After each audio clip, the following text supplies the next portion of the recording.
Hello friends, welcome to sports allrounder YouTube channel. Kabaddi தான் என்ன பேச போகிறேன். நம்ம வினேஷ் நடராஜன் அவரை பற்றி பேசலான்னு ஒரு நேயர் தான் ரிமைண்ட் பண்ணார். என்ன சார், உங்களுக்கு தமிழ் தலைவர் சுதாகரை பற்றி தான் பேசுவீங்களா? வினேஷ் நடராஜன்லாம் எங்களோட ஃபேவரட், நிறைய ஃபேன்ஸ் இருக்காங்க அவருக்கு, அவரை பற்றி பேசுங்கன்னு செல்லமாக கோச்சிக்கிட்டாரு. அதனால் அவரை பற்றி பேசலான்னு. எஸ், ரொம்ப நாள் டியூ இது. அன்சங் ஹீரோனா நம்ம வினேஷ் நடராஜன் தான். Brilliant performance. 23 வயசு ஆகுது. பிகேல மட்டுமே நான் பேசுகிறேன். அவரை பற்றி பேசினா பெருசாக போயிட்டே போகலாம். அவர் யுவா கபடியில் பண்ணது, தமிழ்நாடுக்கு விளாண்டதெல்லாம். பிகேல பார்த்தீங்கன்னா லாஸ்ட் 3 சீசன் எடுப்போமே, 3 சீசனாகவே பொன்னேரி பல்தனுக்கு தான் விளையாடுறாரு அவர். பிகேல 8ல் 38 பாயிண்ட் எடுத்தார் 22 மேட்ச்சில். எந்த அளவுக்கு இவரை ரீட்டைன் பண்ணாங்கன்னா விஷால் பரத்வாஜெலாம் நோத்தி விட்டாங்க அந்த சீசனில். ஆமாம், அங்கே தான் இருந்தார் அவர். ஸோ இவர் தான் 8, 9, 10 சீசன்லேயும் அவர் இருந்தார். பிகேஎல் 9ல் பாருங்கள், இவருக்கு என்னென்னா எக்ஸ்பீரியன்ஸ் நிறைய கேதர் பண்ணார். பிகேஎல் 9ல் ஃபசல் அட்ராச்சாரி இவரோட கேப்டன் சுல்தான். அவரே சுல்தான், உங்களுக்கு தெரியும், அது டிஃபென்ஸில் அவர்கிட்ட நிறைய கற்றுந்துருப்பார். அந்த பிகேஎல் 9ல் வந்து சோம்பேர் 35 பாயிண்ட் எடுத்தார். அபினேஷ் நடராஜன் 34 பாயிண்ட். ஈக்குவலாக 15 மேட்ச் சான்ஸ் வர கொடுத்தாங்க. ஸோ அந்த அளவுக்கு கான்ஃபிடன்ஸ் ரீகெயின் ஆகி இப்படி தான் ஒரு பிளேயரை உருவாக்கணும். என்னாச்சு, பிகேஎல் 10ல் கப்பு ஜெயிச்சது மட்டும் இல்லாமல் அவருக்கு ஃபுல் 24 மேட்ச் விளையாட விட்டாங்க. அதுதான் மேனேஜ்மெண்ட், கேப்டன், கோச் எல்லாரையும் அப்ரிஷியேட் பண்ணோம். நம்ம டீம் மாதிரியா 5 நிமிஷத்துக்கு 10 நிமிஷத்துக்கு வாம மின்னல் கூட்டு வந்தால் என்ன பெர்ஃபார்ம் பண்ண முடியும்? ஃபுல் 24 மேட்ச் விளையாண்டாரு. 57 பாயிண்ட் எடுத்தாருங்க. Tackle strike rate of 59%.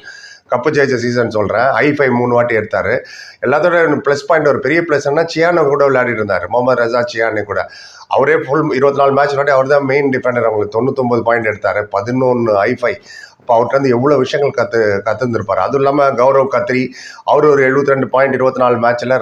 Abinesh Natarajan அவரும் ரைட் கவர் டிஃபெண்டர், பிரமாதமான பர்ஃபார்மன்ஸ். அண்ட் சங்கர் சாவந்த், அவர் தான் லெஃப்ட் கவர். இவங்க 2 பேர் தான் most light cover, left cover பார்த்தாங்க. அந்த சங்கர் சாவந்தே 32 பாயிண்ட் எடுத்தார் 22 மேட்ச்சில். நம்ம கவரை பற்றி சொல்ல வேணா, உங்களுக்கு தெரியும் தமிழ் தலைவாசி கவர் என்ன பண்ணுச்சுன்னு. அண்டு சரி, இந்த 40 நிமிஷத்தில் என்ன கற்றுக்க போகிறாங்கன்னு நீங்கள் கேட்பீங்க. பட் அப்படி இல்லை, ப்ராக்டிஸ் பண்ணுவாங்க தெரியுமா? ப்ரீ கேம்ப் செஷன் ஆகட்டும், மேட்ச் நடுவில் ப்ராக்டிஸ் நடக்கும் போதெல்லாம் அவர் டேக்கிளில் யாரை பண்ணியிருப்பார் ப்ராக்டிஸில்? அஸ்லாம் இனாம்தார், மொஹித் கோயத், பங்கஜ் மொஹித், இவங்களாம் டாப் ஸ்டார்ஸ். இவங்களாம் பொன்னேரிக்கு விளாட்றாங்க. இவங்கள தான் டேக்கிள் பண்ணியிருப்பார். ஸோ அதுலேயே நிறைய ட்ரிக்ஸ் எல்லாம் கற்றுந்துருப்பார். டிஃபென்ஸில் வந்து உங்களுக்கு சியானே, கௌரவ் கத்ரி கற்றுக் கொடுக்குறது ஒரு பக்கம் இருக்கட்டும். ரைடரில் இவங்கள எப்படி அட்டாக் பண்ண போகிறாரு, எப்படி டேக்கிள் பண்ணும்போது அவங்கள டூ ஆர் டை எடுக்க ட்ரை பண்ணுவாங்க, போனஸ் ட்ரை பண்ணுவாங்க, தை ஹோல்டு, ஆங்கிள் ஹோல்டு, இது எல்லாமே அதில் ப்ராக்டிஸில் கற்றுந்துருவாங்க. அஸ்லாம் முடிஞ்சு அவங்க டீம் எஃபர்ட், அவங்க கம்ப்ளீட்டாக ஒரே ஆளை நம்பி இருக்காது. பிரதீப் நர்வாலியோ, பவன் ஷராவத்தியோ, நரேந்திரையோ நம்பி கிடையாது. Aslam Inamdar 142 point, Mohit Goyat 122 point, Pankaj Mohit 96 point. So அதில் தான் நிறைய விஷயங்கள் கற்றுருப்பாங்க. எல்லாத்தோட ஒரு டீம் மேனேஜ்மெண்ட் எப்படி அணைச்சி கொண்டு போகிறீங்க, எப்படி நீங்கள் பர்ஃபார்மன்ஸ் அவருக்கு எலிவேட் பண்ணுறீங்க, எவ்வளோ கான்ஃபிடன்ஸ் வைக்கிறீங்க, ரொம்ப ரொம்ப முக்கியம். அதுக்கு ஒரு உதாரணம் சொல்லணும்னா, சரி, பல்தன் வர்சஸ் பாட்னா பாரு, சென்னையில் நடந்தது மேட்ச்சு, இவங்களுக்கு இந்த முடிஞ்சு போன சீசனில். அதில் வந்து ஜெயிச்சிட்டாங்க பொன்னேரி பல்தன். த்ராஷ்ன்னு தான் சொல்லணும் அவங்கள. பிரமாதமான விக்ட்ரி, 46-20 அடி 22 பாயிண்ட் டிஃபரன்ஸில். அதை வந்து எப்படி ப்ரமோட் பண்ணாங்கன்னா, நடராஜன் வர்சஸ் சுதாகர்னு. ஏன்னா பாட்னா பேர் சுதாகருக்கு ஈக்குவல் ஃபேன் இருந்தது சென்னையில்.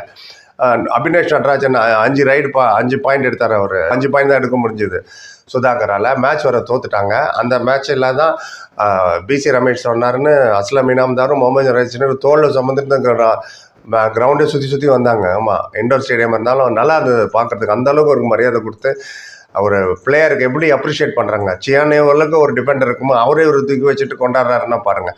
அந்த ப்ரெஸ் கான்ஃபரன்ஸில் சொல்லியிருந்தார் பிசி ரமேஷ், ஃபென்டாஸ்டிக் பர்ஃபார்மன்ஸ். இந்த மேட்ச்சில் 100% டேக்கிள் சக்ஸஸ் ரேட்டு அபினேஷ் நடராஜனுக்கு. பிரமாதம். அவரால் தான் நாங்கள் இந்த மேட்ச் ஜெயித்தோம். அண்ட் மோர் ஓவர் அவர்கிட்ட எந்த அளவுக்கு கேலிபர் இருக்குன்னா, இவர் சொன்னார், பிசி ரமேஷ் சொன்ன வார்த்தைகள், வின்னிங் கோச்சு. அவர் வந்து ஏஷியன் கேம்ஸுக்கு விளையாடணும், வேர்ல்டு கப்புக்கு விளையாடணும் நெக்ஸ்ட். இது கண்டிப்பாக அந்த அளவுக்கு அவருக்கு டேலண்ட் இருக்குன்னு அப்ரிஷியேட் பண்ணார். ஸோ அதனால நிறைய பேர் நோட்டீஸ் பண்ண ஆரம்பித்தாங்க. It's a fantastic player Abinesh Natarajan. 23 வயசு நிறைய விஷயங்கள் சாதிச்சிருக்காரு. இப்போ அந்த ரீட்டன் ரிலீஸ் லிஸ்ட்டில் வரும்போது கண்டிப்பாக அவரை ரீட்டன் பண்ணுவாங்க பொன்னேரி பல்தனை. யாருமே வந்து நல்ல பிளேயரை ரிலீஸ் பண்ண விரும்ப மாட்டாங்க. ஸோ இப்போ முடிஞ்சு போன சீசன்லேயே 97 டேக்கிள் எடுத்தார். சக்ஸஸ்ஃபுல் டேக்கிள் வந்து 56. அண்ட் ஆவரேஜ் பார்த்தீங்கன்னா per match 2.38 points tackle points.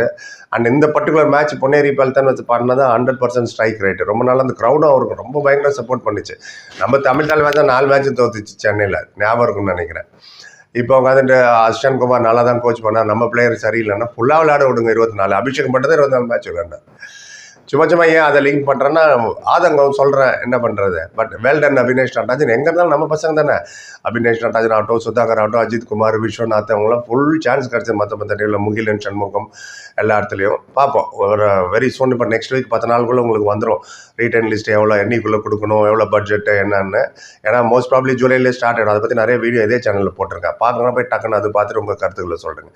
Right, இந்த மாதிரி ஏதாவது ஸ்பெஷல் வீடியோ வேணால் கேளுங்க. நாங்கள் கண்டிப்பாக டைம் கிடைக்கும் போது அலசி ஆராய்ஞ்சு எல்லாத்தையும் எடுத்துகிட்டு வந்து உங்களுக்கு கொண்டு வரேன். ரைட், ஒருவே 10 பேருக்கு நன்றி. Like, comment, share and subscribe. இல்லை சந்திக்கும். Thank you so much.